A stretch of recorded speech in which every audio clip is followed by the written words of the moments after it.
Mheshimiwa Mkurugenzi wa St. Ignatius SACCOS, Chifu Andrew Makwata, Mwenyekiti wa Bodi ndugu Witness Mwaisaka, Makamu Mwenyekiti wa Bodi ndugu Maneno Paul, viongozi wote wa bodi, wasimamizi wa St. Ignatius SACCOS, watendaji wote wa St. Ignatius SACCOS,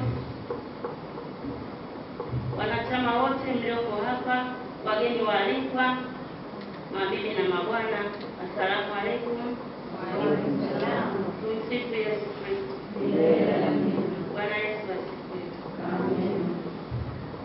Ndugu mgeni rasmi, kwanza kabisa nashukuru Mwenyezi Mungu kwa kutufikisha kwa uadilifu, uwazi na kwa kuzingatia katiba, sheria na kanuni zilizopo. Mheshimiwa mgeni rasmi, tunafahamu kuwa uongozi ni dhamana. Wajibu wetu ni kuhakikisha tunawatumikia wanachama wote kwa usawa na haki ili kufanikisha maendeleo na ustawi wa jamii yetu. Tunaahidi haki, usawa kwa wote.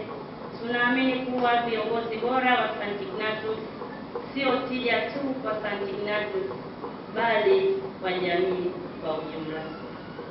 Tunatoa shukrani zetu kwa familia zetu kwa msaada wa kipekee, wanachama waliotuamini na kwa viongozi waliotuongoza hadi kufikia hatua hii. Tunaomba ushirikiano wenu na dua zenu ili tuweze kutekeleza wajibu huu kwa mafanikio na kwa manufaa ya wote. Kwa mara nyingine tena tunatoa ahadi ya kuwa waaminifu na kutekeleza majukumu yetu kwa moyo wa kujitolea na kwa uadilifu wa hali ya juu. Asanteni kwa kunisikiliza. Mungu ibariki sana.